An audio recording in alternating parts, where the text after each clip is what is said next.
നല്ല തിളച്ച നമ്മള് ചെങ്കലവയെന്ന് പറയും, പുതിയാപ്പിളക്കോര, ചെങ്കലവ എന്നൊക്കെ പറയുന്നത്. നല്ല കുടംപുളി ഇട്ട് വെച്ച നല്ല മീൻകറി. അമ്മ ഇന്നെന്താ പരിപാടി? ഇന്നത്തെ പരിപാടി മണി 1:15 നമുക്ക് ചോറ് തിന്നാം. വാ, അപ്പൊ ഇന്നത്തെ കാഴ്ചകളും വിശേഷങ്ങളും കാണാം. എല്ലാരും കൂടെ പോരും. വാ.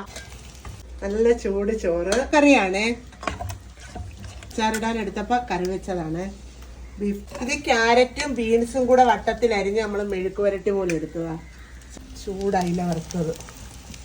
ഇന്നത്തെ പ്രധാന വിഭവം ഇതൊന്നുമല്ല. ഈ കാലം കൊണ്ട് ആഗ്രഹിക്കുന്നതാണ് എല്ലും കപ്പയും കഴിക്കണം കേട്ടോ. നമ്മള് ബീഫ് വാങ്ങിച്ചപ്പം എല്ലും കപ്പയും ഉണ്ടാക്കിയതാ. അത് നമുക്ക് ഇച്ചിരി ചോറിനകത്തിട്ട് വെക്കാം. കപ്പ ഇഷ്ടമുള്ളവരൊന്ന് കമന്റ് ചെയ്തേ. കോര, പുതിയാപ്പിളക്കോര എന്നൊക്കെ അറിയപ്പെടുന്നതാ. നല്ല മുളക് കറി. ഇപ്പൊ പുളിയും കൊഞ്ചച്ചാറ്, പുളിയിഞ്ചി, ചെമ്മീൻ, ചമ്മന്തിപ്പൊടി, തോട്ടുപുളി എല്ലാം വേണ്ടുന്നവര് നിങ്ങൾ നമ്മുടെ കൂടെ ഉണ്ടെന്നറിയാം. എന്നാലും നമ്മൾ ഓരോ വീഡിയോയിലും പറയുന്നത് നിങ്ങൾ തന്ന സപ്പോർട്ടാണ് നമ്മുടെ വിജയം. പറഞ്ഞില്ലേ, എല്ലാവർക്കും ദേശത്ത് പോകുന്നവര് ഒത്തിരി പേര് നമ്മുടെ വീട്ടിൽ വന്ന് വാങ്ങിച്ചിട്ടുണ്ട്. അതിന്റെയൊക്കെ വീഡിയോ നമ്മൾ ഇടുന്നുണ്ട്. അച്ചാറ് അത് കടൽമച്ചാന്റെ തന്നെ. അല്ല, ചൂട് ചോറും ആ മാങ്ങാച്ചാറും ആണ് പ്രാധാന്യമേ.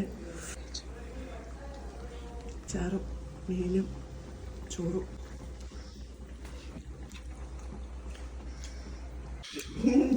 അപ്പൊ അടുത്തൊരു വീഡിയോ ആയിട്ട് കാണുന്നിടം വരെ ടാറ്റാ, ബൈ ബൈ.